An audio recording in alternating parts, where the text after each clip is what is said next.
예수 그리스도께서 이 땅에 오신 것은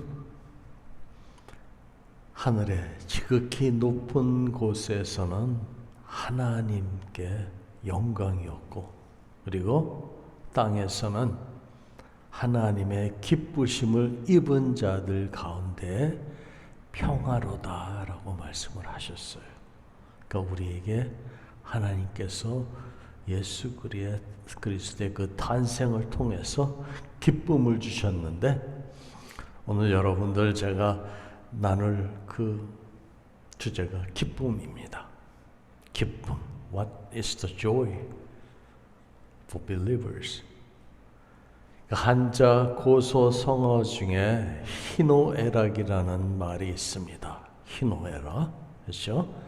인생이란 웃을 때가 있는가 하면 울 때도 있고, 또 슬플 때가 있으면 기뻐할 때도 있다는 말입니다.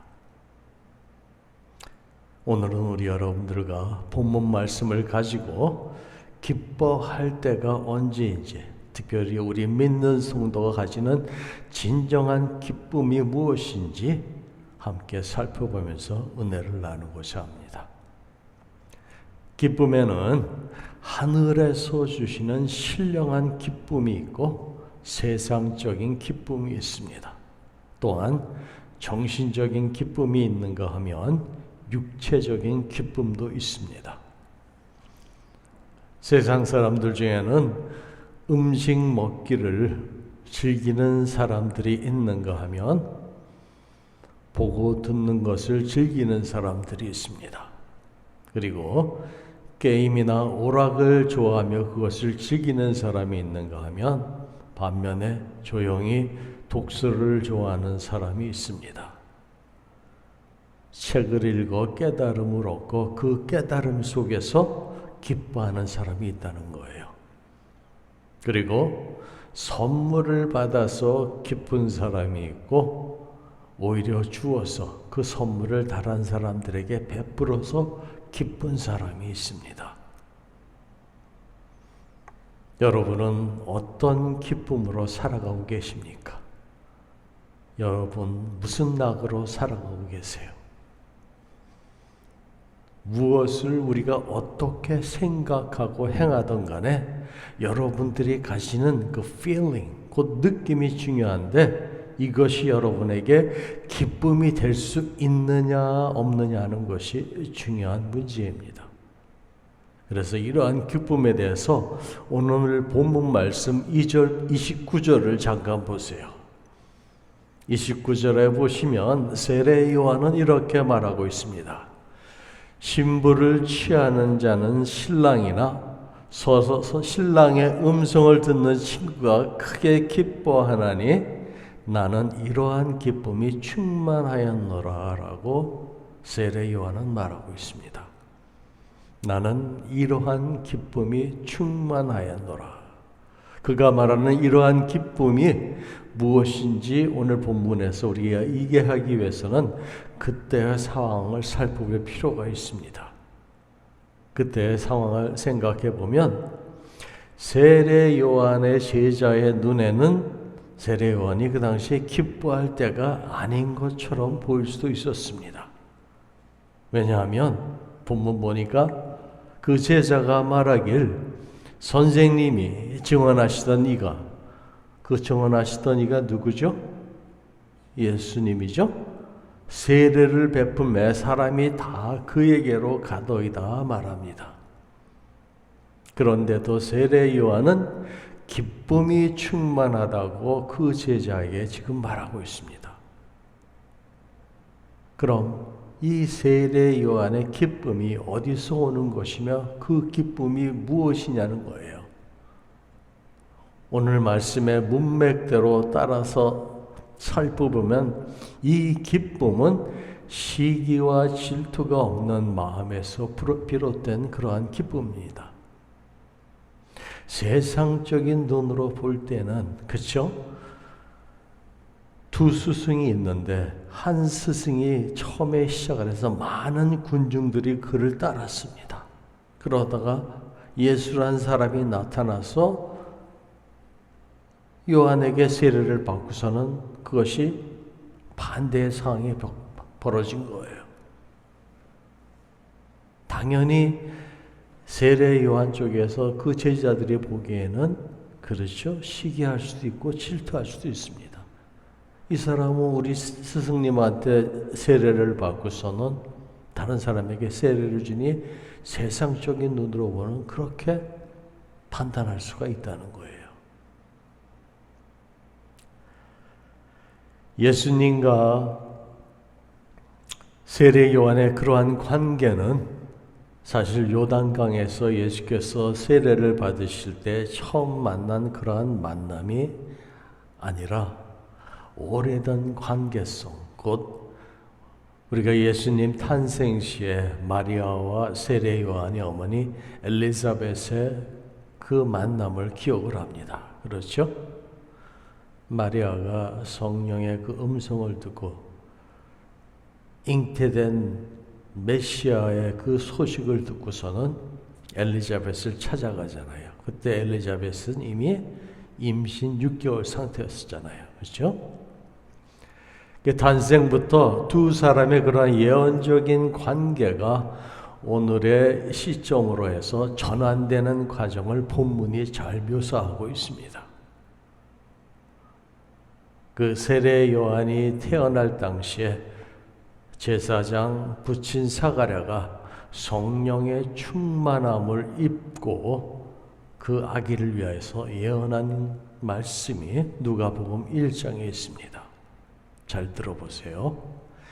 이 아이여 내가 지극히 높으신 이의 선지자라 일컬음을 받고 주 앞에 앞서가서 그 길을 준비하여 주의 백성에게 그 죄 사함으로 말미암는 구원을 알게 하리니 이는 우리 하나님의 긍휼로 인함이라 하고 사가랴가 예언을 합니다. 그 아들에 대한 예언이에요. 그래서 마태복음 3장 13절 이하 부분에 보면은 예수님께서 이제 갈릴리로부터 요단강에 이르러서 세례 요한에게 세례를 받으러 오십니다. 요한에게 세례를 받으려 하시니 요한이 말려서 예수님께 말을 합니다. 내가 당신에게 세례를 받아야 할 터인데 어찌 당신이 내게로 오시나이까 하고 묻습니다. 그랬더니 예수님이 대답하시기를 이제 허락하라. 우리가 이와 같이 하여 모든 의를 이루는 것이 합당하니라 말씀을 하셨어요. 우리가 이와 같이 하여 모든 의를 이루는 것이 합당하니라 이렇게 말씀하시면서 요한에게 세례 받기를 원하셨습니다. 그래서 요한이 허락하는지라라고 성경은 기록하고 있습니다. 여기서 여러분들 내가 당신에게 세례를 받아야 할 텐데 이 세례 요한의 말이에요. 근데 어떻게 당신이 내게서 세례를 받습니까? 하고 질문을 한 거예요. 이 말은 세례 요한이 예수님을 이미 알고 있었고 자기보다 더 높으신 분, 더 거룩하신 분으로 그는 인지하고 있다는 것을 반증을 합니다.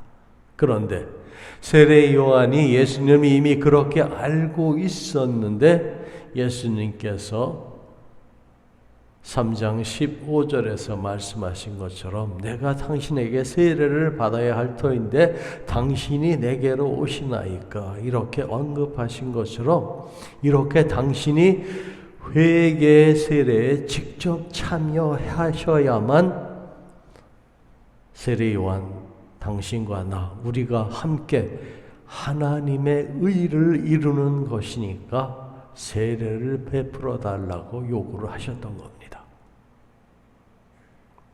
여기서 함께 하나님의 의를 이루는 것이 키포인트로 중요합니다.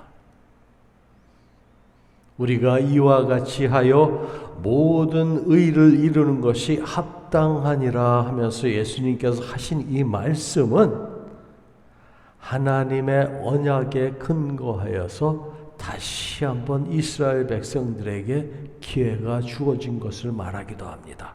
곧 모든 백성들의 그 회개의 물세례를 통하여서 언약 공동체로서 하나님께서 그들을 다시 초청하시는 거예요. 그리고 여기서 의를 이루는 것은 곧 하나님의 의를 이룬다는 말로서 언약의 백성으로 새롭게 거듭난 그들에게 하나님께서 친히 이스라엘 백성 가운데 오셔서 곧 임마누엘 하나님으로 우리와 같은 육신을 입으시고 백성 가운데 오셔서 함께 거주하시면서 그들의 마음속에 하나님이 함께 하시고 그들의 마음을 새롭게 창조해 주실 것을 의미하는 거예요. 여러분들 크리스마스의 의미가 뭡니까? 그 세주의 탄생은 예수께서 우리 가운데 오셔서 친히 그들 가운데 함께 거주하면서 사신다는 거예요. 그만한 축복이 어디 있습니까? 전에는 하나님 얼굴도 보지 못했던 그 사람들이 제사장이라는 중보자를 통해서 하나님과 대화를 나눠야 했던 그들이 하나님의 긍휼하심과 사랑하심으로 친히 육신이 되셔서 당신이 이 땅에 가장 낮은 모습으로 오신 거 아닙니까? That's so amazing love.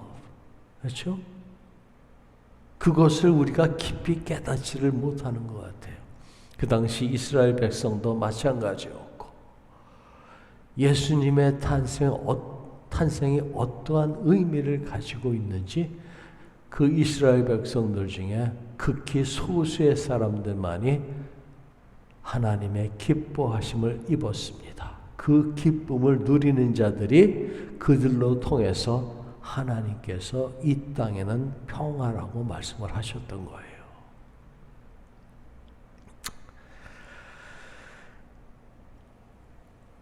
그런데 세례 요한의 마음속에 그처럼 기쁨이 있을 수 있었던 그 까닭은 여러분들은 뭐라고 생각을 하십니까? 이는 그가 자기 존재, 곧 자기 본래의 예언된 존재의 의미를 그는 이미 알고 있었기 때문입니다. 자기가 이 세상에 온 것은 이 하나님의 의를 예수님과 함께 이루기 위하여 미리 와서 예수 그리스도를 증거하기 위함이었습니다. 광야에 외치는 소리로 메시아의 신들매를 풀기도 감당할 수 없는 그러한 위치에 있는 봉사자로서 또한 동역자로서 그는 그 자신을 알고 있었습니다. 말하자면 자기 위치, 자기 분수, 자기 사역을 세례 요한은 알고 있었다는 거예요. 그래서 하나님의 의를 주님과 함께 이루는 것으로 말미암아 그는 기뻤던 겁니다. 여러분들도 아다시피 세례 요한은 여자가 낳은 자 중에 가장 큰 자라고 우리 예수님도 말씀하지 않으셨습니까? 이 세상에 육신으로 여자가 낳은 자 중에서 가장 큰 자가 누구냐? 세례 요한이래요. 우리 예수님이 그렇게 말씀하셨어요. 그 의미는 주님이 사랑하는 자, 또 예언된 자, 그 세례 요한과 함께 하나님의 사역을 같이 이루셨다는 거예요. 그 의미를 여러분들이 거기서 찾으시고 세례 요한이 느낀 그 기쁨이 바로 우리 기쁨이 될 수 있다는 겁니다. 하나님의 의를 주님과 함께 이루는 것, 바로 이것이 세례 요한이 누리는 절대적인 기쁨이었고 온전한 기쁨이었고 영원한 기쁨이었던 겁니다. 어느 누구도 빼앗을 수 없는 그러한 기쁨을 세례 요한은 누렸던 거예요. 세례 요한은 예수님께 세례를 베풀고 자기 제자를 예수님께 양보해 드렸습니다. 결과적으로 예수님의 제자들은 점점 많아지고 자기의 사람들은 점점 적어졌습니다.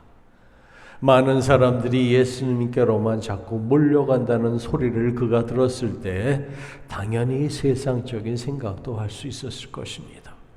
그러나 그는 처음 생각, 초지일관으로 처음 생각대로 그가 그리스도라는 것을 아는 그 순간부터 자신의 모든 것을 드렸습니다.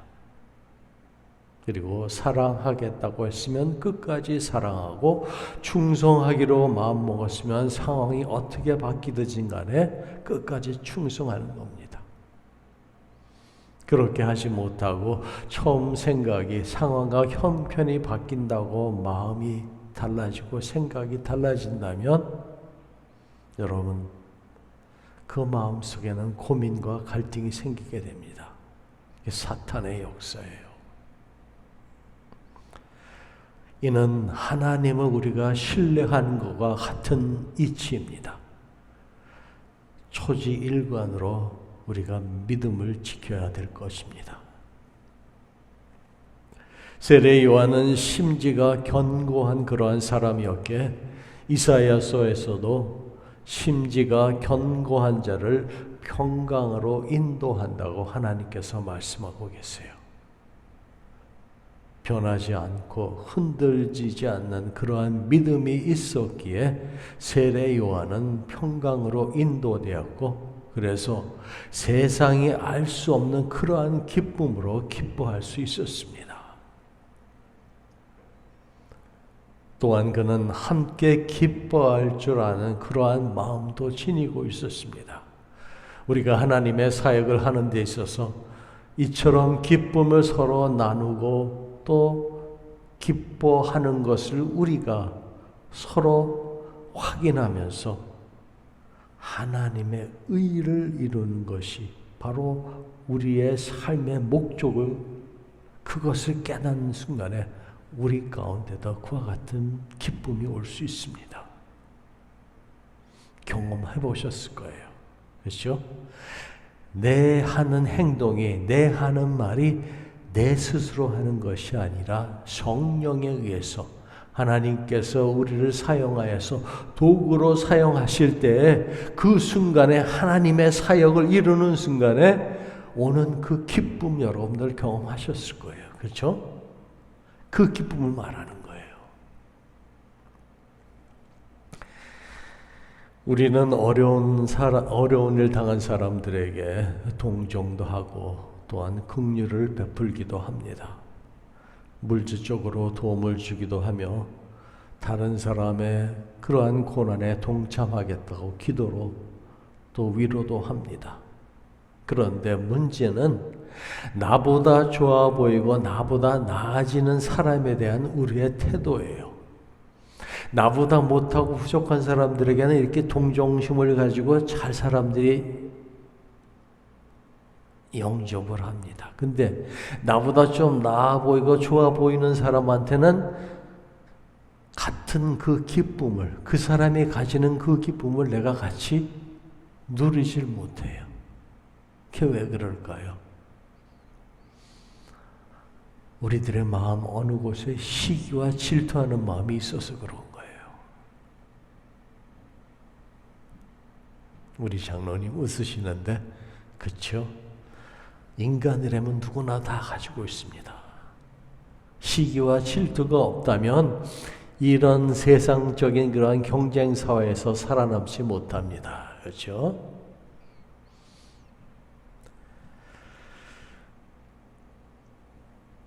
그런데 제가 여러분들에게 부탁하고 싶은 것은 우리 믿는 성도들은 그래도 좀 달라야 되지 않겠냐는 거예요. 우리 믿는 성도들의 마음은 예수 그리스도 안에서 같은 마음으로 다른 사람들의 그 기쁨을 내 기쁨으로 알고 다른 사람들의 그 영광을 함께 영광으로 생각하는 겸손하고 오픈 마인드, 모든 것을 받아들일 수 있는 그런 마음이 되어야 된다는 거예요. 세례 요한이 그러한 마음을 예수님과 같이 상통하는 마음을 가지고 계셨어요. 그래서 그가 기뻤던 거예요. 오늘 성경 말씀에 이 부분이 아주 구체적으로 기록되어 있습니다. 그렇죠? 결혼 잔칫날에 실제로 진정 기뻐해야 할 사람은 누구입니까? 신랑 신부죠. 근데 오늘 29절 말씀 보니까 바로 신부를 취하는 자는 신랑이나 서서 신랑의 음성을 듣는 친구가 크게 기뻐하나니 나는 이러한 기쁨이 충만하였노라고 세례 요한이 말하는 거예요. 자신을 신랑의 들러리라고 얘기를 하면서 신랑의 들러리가 신랑 신부로 인하여 크게 기뻐하면서 그 기쁨으로 충만하였다라고 본인을 얘기를 하는 거 아닙니까? 우리가 지난 몇 주 동안 고대 유대인들의 결혼을 통해서 하나님께서도 그리고 예수님께서도 그 유대 백성들에게 천국에 대해서 말씀하셨고, 그렇죠? 이 땅에 오신 예수님의 비유로 당신을 얘기하실 때 결혼잔치 그 스토리를 말씀을 하셨잖아요. 똑같습니다. 세례 요한도 그 결혼잔치의 비유를 통해서 신랑 들러리로서 가지는 그 기쁨을 지금 제자에게 얘기하고 있는 거 아닙니까? 쉽게 공감할 수 있는 부분이잖아요. 그렇죠? 이런 기쁨이 우리에게도 있어야 한다는 겁니다. 잘 사는 사람들을 볼 때 우리가 같이 기뻐할 수 있고 또 잘 되는 친구를 볼 때 우리가 기쁨을 같이 누리는 아름다운 마음이 필요합니다. 이런 사람이야말로 늘 기쁨 속에 살 수가 있습니다. 또한 오늘 말씀에 사도 요한이 그때 실제 상황에 비추어 볼 때 쇠하는 자신의 모습을 보면서 그는 쇠하는 기쁨도 알고 있었습니다. 그 말은 오늘 본문 말씀에 있는 30절 말씀처럼 그는 흥하여야겠고 나는 쇠하여야 하리라. 세례 요한의 예언적인 말씀입니다. 쇠하는 일이 이렇게 아름다울 수가 없습니다. 쇠하는 것도 좋다는 거예요. 그 말은 예수님의 고백 같은 한 말씀을 제가 읽어드리겠습니다. 여러분들 잘 들어보세요. 내가 쇠하여 그가 흥한다면 쇠할 것이요 내가 참아서 그가 복되다면 내가 참을 것이요 내가 고난당해서 그에게 영광이 돌아간다면 내가 고난당할 것이요 내가 죽어서 저가 산다면 내가 죽는 것도 기뻐하리라. 이 말씀에서 그라고 지칭한 이가 누굽니까? 네, 그리스도 예수입니다. 십자가 위에서 당신의 모든 것을 우리에게 주신 우리의 주님이십니다. 우리는 모름지기 그리스도의 사역, 그리스도의 교회, 하나님의 나라로 인하여 기뻐하는 사람들이 되어야 합니다. 세상이 주는 기쁨이 아니라 이런 신비로운 기쁨을 아는 자야말로 참으로 하늘에 속한 자요 행복한 사람입니다.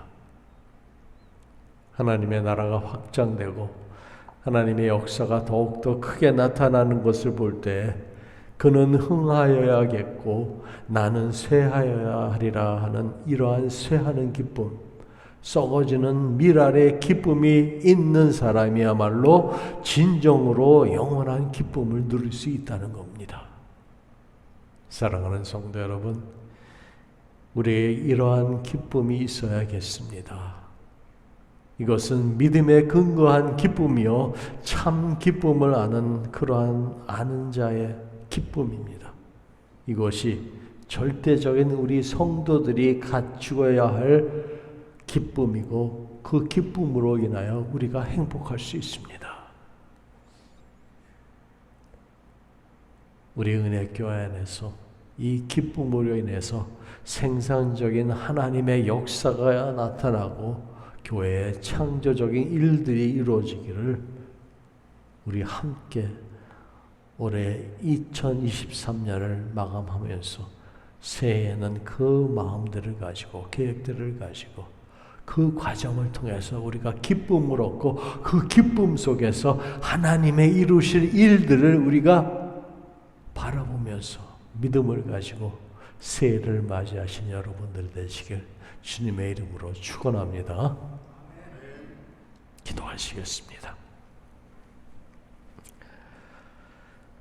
성령 하나님, 진정 2023년도 우리 주님께서 저희들과 함께 하셨고 또 모든 생각들과 계획과 또 이루는 과정 속에서 주님의 손길을 우리가 느꼈습니다. 때로는 보이지 아니하고 아무것도 잡히지 않을 때에도 저희들 실망하지 않고 이 제단을 위하여 무릎 꿇는 아버지 하나님의 사랑하는 성도들 때문에 우리 주님이 그들과 함께 하셨고 또 그들의 마음을 위로해 주셨고 또 질병으로 고통 가운데서도 우리 주님을 의지하는 그 믿음 보시고 아버지 하나님께서 위로하시며 평강을 주심을 감사를 드립니다. 많은 험난한 고생과 생각 속에서 아버지 고통 속에서 저희들과 함께 하시고 또 평강을 주신 우리 주님께서 2024년 새해에도 우리의 길을 인도하시고 성령으로 충만하게 하셔서 한 영혼 한 영혼이 다 이 은혜교회 지체들로서 하나님의 영광을 바라보며 기쁨을 입은 자들로 이 땅 위에서 평화를 누릴 수 있도록 주여 축복하여 주시옵소서. 하나님의 말씀 가운데에 서게 하시고 말씀으로 무장하여서 주의 복음을 들고 나아가 세상에 증거할 수 있는 증인들로 될 수 있도록 능력도 또한 더하여 주시옵소서. 오늘 예배 가운데 함께 하시고 우리의 예배를 받으시며 흠양하시는 예수님의 이름 받들어 감사하며 기도드리옵나이다. 아멘. 우리 함께 찬송가 620장 함께 찬송하시겠습니다. 620장입니다.